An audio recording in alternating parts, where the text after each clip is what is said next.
we are lucky and happy to have the Łódzkie region with us. Daniel, I would like you to also start from a little bit presenting the company, especially that the topics you are focusing on are very interesting.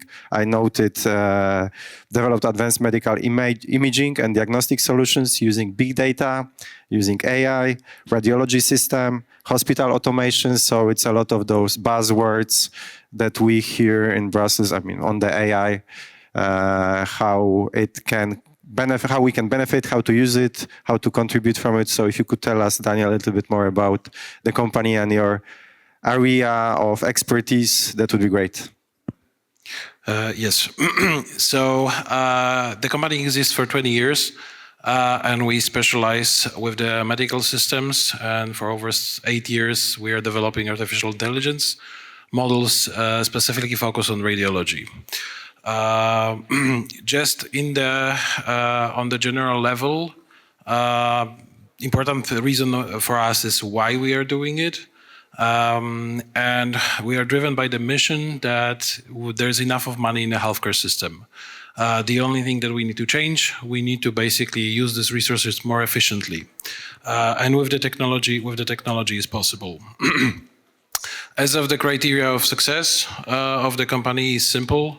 Basically, every time our AI model helps to save life or make the visit in the hospital shorter, that's our criteria of the success.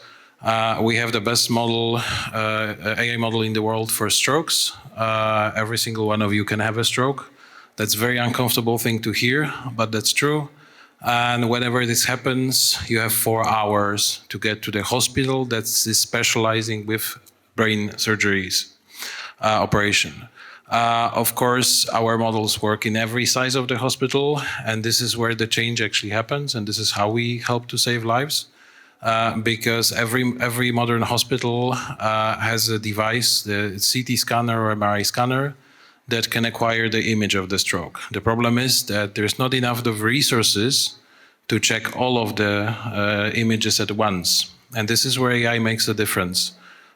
Basically, AI can scan every image that is processed at the hospital and it can detect stroke before the doctor is able to look for the test. Then immediately the air transport is called and there is a chance for the patient to get to the hospital within this 4-hour critical time. So this is our mission. This is how we are driven. We're driven by saving the lives and helping optimize the healthcare. Sounds very impressive, Daniel. And I have to say that we were talking, preparing for this discussion, what caught my attention was that you were saying that while thinking about the company, you didn't want to focus only on Poland. And this is, I think, the challenge that often companies face, or maybe they have to address whether to focus only on Poland or if they think like the long term, thinking about going beyond Poland and thinking already about building rather an international company. So if you could tell us a little bit more about that, because this is something I find very important, right? To make sure that we can start in Poland, but then think already how to move beyond and get also to other markets. So just to give you the idea about the numbers and what is happening in the medical world, there is around 100 companies that are doing the similar products, similar AI models to ours. These companies collectively solve around 1,000 pathologies. So this is the 1,000 of problems that you can have that are detectable with the image. We have 77,000 pathologies to detect. So even if all of the companies will collectively start working on it, it will take around 100 years to come up with the AI model that actually can help human with every kind of pathology. This alone sets the concept completely different because what we are looking for is to enter the global market because we are humans and we are pretty much the same everywhere in the world. But also we know that if every company now, the current business market is like everybody's trying to do the simplest AI models because this is the shortest path to the market. And what we are looking for is to find the companies and build the one larger organization or group of organizations. We don't necessarily have to acquire the company, we can collaborate with the companies. to basically lead to the situation where not only the most popular pathologies will be supported, but also the rare diseases that are not fully economically viable. To support it from the perspective of a classical funding of the company, funding scheme for the companies. We are now focused primarily on Europe because we are one of the first companies who have the MDR certification for AI models. But we are also looking for Europe from the perspective, like for example, we are not doing the X-ray models for X-ray. We specialize in magnetic resonance with MRI and CT. But we know that in Romania, there is a great company who is specializing in X-ray. We already collaborate in a great company in Germany.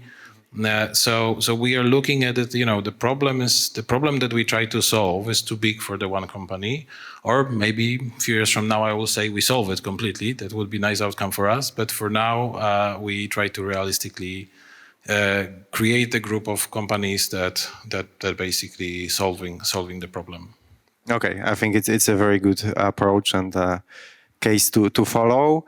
Another question I had while preparing for this is also I saw, and it's also, I think, again, getting back to one of the main themes of today's discussion, the topic of security, especially in the current geopolitical context, is that your technologies also have potential applications when it comes to the battlefield medicine. And could you tell us a little bit more about these applications and how much do you focus on that, and also what role you can see for developing those battlefield medicine applications of your technology? Well, from Polish perspective, this is the important focus because we have a war across the border. So obviously we're not ignoring that. And of course, there is a lot of security concerns with battlefield and related. Also the problems that we see on the European level that we believe that we can help solving. One of which is well, I'll give you the real-world example. For example, Ukrainian does not always have the hospital capacity to treat a certain type of injuries, or not necessarily related to the battlefield alone, but they are related for the war. For example, the burns on kids. This is the problem. The kids are often transported to Poland. The problem is that the medical documentation is not always transported with them, or medical documentation is only in Ukrainian language. Or the medical documentation is actually in the mind of the doctor in Ukraine who doesn't have a time to fulfill all of the forms and all of the necessary. And for that, we developed trans-border artificial intelligence, our AI for reporting, understand the Ukrainian, Dutch, German, Polish, English, and Spanish language. And more languages we're adding every month we're adding something towards that. And this is the artificial intelligence who's like capable of understanding the medical context and medical field. It's also designed and deployed in a very human way, which means, for example, I'll give you the simplest example. When we describe the pathology for the artificial intelligence, we just focus on the things that are there, but the full medical documentation requires the precise description of every other organ, for example. And sizing, like for example, size of the liver is one of the contexts. And in our case, the doctor just have to say all other structures are okay. And our artificial intelligence collecting all of the requirements, legal and operational requirements, take the measurements from the radiology images and put all of the parameters for the doctor who will be helping the kid in the other country. So this is one of the examples. Another example is also rooted in a history because Marie Skłodowska-Curie, she discovered the X-ray, and not everyone knows about it. But during the First World War, she helped with building mobile X-ray units. This was the truck size X-ray units. We reached the point where technology allows us to build the X-ray of the size of the speaker. That's basically the portable X-ray, but we don't have a portable diagnosis with.